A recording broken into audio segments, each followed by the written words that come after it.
Student, आज हम गांधी जी का आर्थिक दर्शन के बारे में अध्ययन करेंगे। मैं डॉक्टर मधु कुमावत, सहायक आचार्य इतिहास। मानव इतिहास के किसी अन्य युग की अपेक्षा वर्तमान युग में मानव की संपूर्ण क्रियाएं उसकी आर्थिक गतिविधियों से प्रभावित होती हैं। आर्थिक शक्तियाँ इतिहास की धारा के मार्ग को प्रभावित करने वाली महत्वपूर्ण शक्ति रही है। प्रोफेसर मार्शल ने इस तथ्य को स्पष्ट करते हुए लिखा है कि धार्मिक आदर्श को छोड़कर अन्य किसी प्रभाव से अधिक अपने दैनंदिन कार्य द्वारा व उससे प्राप्त होने वाले भौतिक साधन द्वारा मानव चरित्र गठित होता रहता है। विश्व के इतिहास के निर्माण के दो प्रधान अभिकरण धर्म एवं आर्थिक व्यवस्था रहे हैं। बीच बीच में कुछ समय के लिए कहीं कहीं सैनिक व्यवस्था या कलात्मक चेतना अधिक प्रमुख हो उठी है, किंतु कहीं भी धार्मिक एवं आर्थिक प्रभाव कुछ समय के लिए भी गौण नहीं बनाए जा सके हैं एवं अन्य समस्त प्रभावों के समुच्चय से भी वे दोनों प्राय सर्वदा अधिक महत्वपूर्ण रहे हैं। निसंदेह धार्मिक प्रेरणाएं आर्थिक प्रेरणाओं की तुलना में अधिक उत्कट रही है, किंतु उनका प्रत्यक्ष प्रभाव जीवन के इतने बड़े अंश पर कभी ही पड़ता है। मनुष्य को अपने जीवन की भौतिक आवश्यकताओं की पूर्ति के लिए धन की आवश्यकता होती है। मनुष्य की आत्मिक आवश्यकताएं तो धर्म के माध्यम से पूरी की जा सकती है, लेकिन उसे जीवित रहने के लिए अपनी शारीरिक आवश्यकताओं की संपूर्ति करनी ही होती है। यदि मनुष्य के जीवन की मूलभूत आवश्यकता पूरी नहीं होती तो वे समाज के भावी जीवन के लिए शुभ संकेत देने वाले नहीं होते हैं।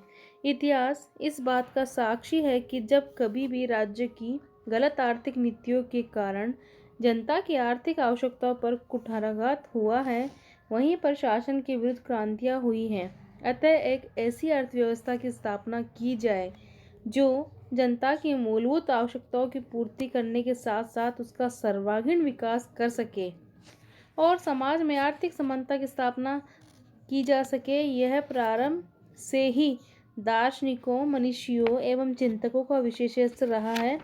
जिस समय गांधी जी ने सार्वजनिक जीवन में प्रवेश किया, उस समय भारत की आर्थिक स्थिति अत्यंत शोचनीय थी। चारों तरफ निर्धनता, बेरोजगारी, भुखमरी एवं अशिक्षा का साम्राज्य था। भारतीय अर्थव्यवस्था जनता की आकांक्षाओं की पूर्ति में पूर्ण रूपेण अक्षम सिद्ध हो चुकी थी। अतः ऐसी परिस्थितियों में गांधी जी ने एक संपूर्ण आर्थिक दर्शन प्रस्तुत किया और उसका सांगोपांग विवेचन किया।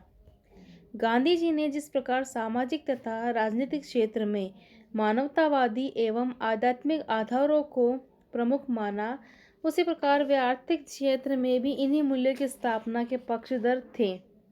गांधी जी के अनुसार भारत एवं संपूर्ण विश्व की आर्थिक व्यवस्था ऐसी होनी चाहिए जिसके अंतर्गत कोई भी व्यक्ति भोजन एवं वस्त्र के अभाव से पीड़ित न हो। गांधी जी का चिंतन एवं कार्यक्रम इस वचनबद्धता से अनुप्राणित था कि जीवन के किसी क्षेत्र में अधिकारवाद, निरंकुशता एवं अन्याय नहीं होने चाहिए।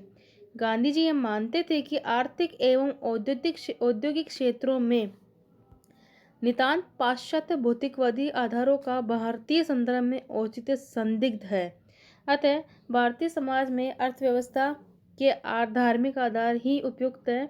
लेकिन यह स्मरणीय है कि गांधी जी के स्वयं के अनुसार आज मानवीय क्रियाकलाप का पूरा सप्तक मिलकर एक अविच्छेद समग्र की रचना करता है एवं सामाजिक, आर्थिक, राजनीतिक एवं विशुद्ध धार्मिक कार्यों को एक दूसरे से बिल्कुल पृथक नहीं रखा जा सकता। जीवन के प्रति इसी समन्वित और एकीकृत दृष्टि ने गांधी जी को आर्थिक क्षेत्र में सोचने के लिए विवश किया। महात्मा गांधी की अर्थशास्त्रीय विचारधारा इस भारतीय धारणा से अनुप्राणित है कि आर्थिक क्रियाकलापों का केंद्र धन नहीं होता बल्कि व्यक्ति होता है। प्राचीन भारत में अर्थ अथवा रुपये की उपयोगिता मानव के व्यक्तित्व के विकास तक ही मानी जाती थी। अतः अर्थशास्त्र असंदिग्ध रूप से नीति और धर्म से संबंधित था। गांधी जी ने इसी धारणा को स्वीकार किया।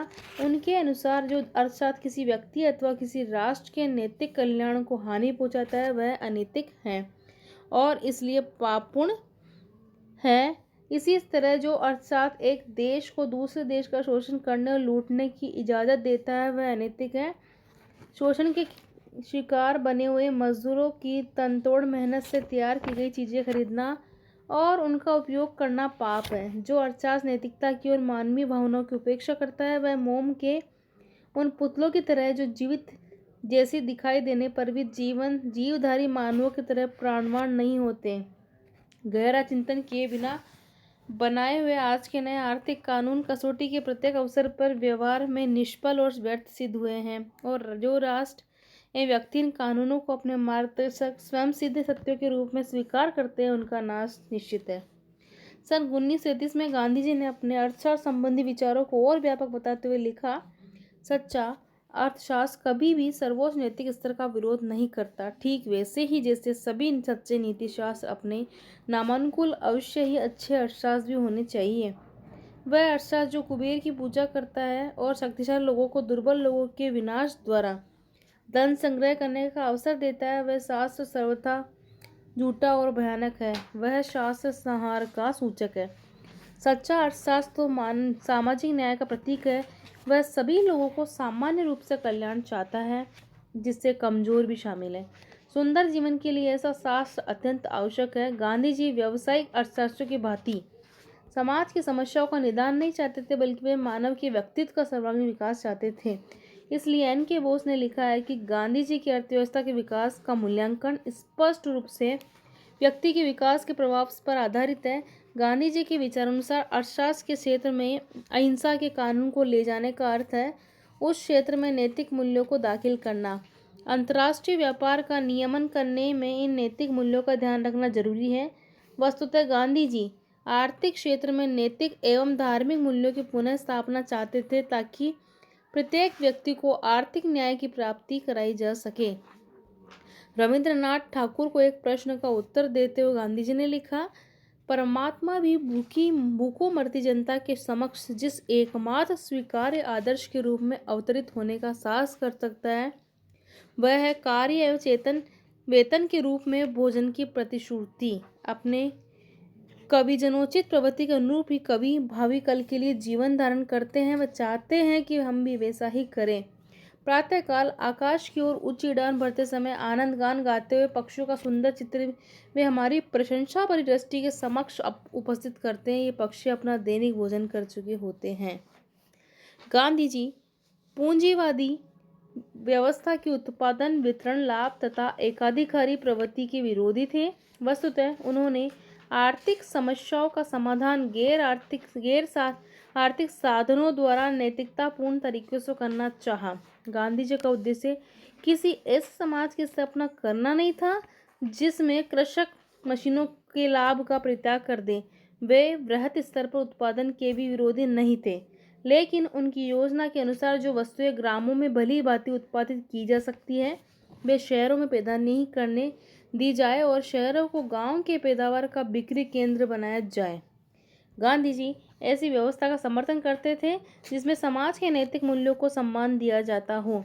उनके मत में वही अर्थव्यवस्था श्रेष्ठकर है जो लाभ अथवा प्रतियोगिता पर आधारित नहीं होती, बल्कि व्यक्तियों के नैतिक विकास में वृद्धि को अपना लक्ष्य मानती है। इसलिए गांधी जी वर्णाश्रम पर आधारित अर्थव्यवस्था को श्रेष्ठ मानते थे, जिसमें प्रतियोगिता एवं शोषण का कोई स्थान नहीं था। अतः वे इसे अर्थव्यवस्था के पुनर्निर्माण के एक अच्छे आधार के रूप में स्वीकार करते थे। आर्थिक प्रणाली के एक अनिवार्य अंग के रूप में सत्य और अहिंसा को स्वीकार करते हुए उन्होंने अस्थेय, अपरिग्रह, दरिद्र नारायण, कायिक श्रम एवं न्यायशीलता सिद्धांतों पर बल दिया। स्वदेशी बल देते हुए उन्होंने चरखे को एक ऐसा यंत्र माना जो भारतवर्ष के 7 लाख गांवों की तस्वीरों को परिवर्तित करने में सक्षम है। इसलिए खादी एवं चरखा न केवल उनके रचनात्मक कार्यक्रमों का एक हिस्सा बने, बल्कि उन्होंने ग्रामीण जन तक उन्हें पहुंचाकर पूरे राष्ट्र में एक मूक क्रांति का संदेश किया। वे समस्त व्यक्तियों के कल्याण पर आधारित अर्थव्यवस्था की स्थापना चाहते थे। गांधी जी ने लिखा, मेरे सपने का स्वराज तो गरीबों का स्वराज होगा। जीवन के लिए जिन आवश्यकता को उपभोग राजा और अमीर लोग करते हैं वही तुम्हें भी सुलभ होनी चाहिए। इसमें फर्क के लिए स्थान नहीं हो सकता, लेकिन इसका अर्थ यह नहीं कि हमारे पास उनके जैसे महल होने चाहिए। सुखी जीवन के लिए महलों की कोई आवश्यकता नहीं। हमें महलों में रख दिया जाए तो हम घबरा जाएंगे, लेकिन तुम्हें जीवन की वे सामान्य सुविधाएं अवश्य मिलनी चाहिए जिनका उपयोग अमीर आदमी करता है। मुझे इस बात में बिल्कुल भी संदेह नहीं है कि हमारा स्वराज तब तक पूर्ण स्वराज नहीं होगा जब तक वह तुम्हें ये सारी सुविधाएं देने की पूरी व्यवस्था नहीं कर देता। पूर्ण स्वराज्य का आशय यह है कि वह जितना किसी राजा के लिए उतना ही किसान के लिए, जितना किसी धनवान जमींदार के लिए होगा उतना ही भूमिहीन खेतिहर के लिए, जितना हिंदुओं के लिए होगा उतना ही मुसलमानों के लिए, जितना जैन, यहूदी और सिक्खी लोगों के लिए होगा उतना ही पारसी और ईसाई के लिए। इसमें जाति पाति, धर्म तथा दर्जे के भेदभाव के लिए कोई स्थान नहीं होगा। इस प्रकार यह स्पष्ट है कि गांधी जी ऐसी अर्थव्यवस्था की स्थापना चाहते थे जो समाज में आर्थिक असमानता को न्यूनतम करे तथा सभी नागरिकों के जीवन की मूलभूत आवश्यकता की पूर्ति कर सके। धन्यवाद।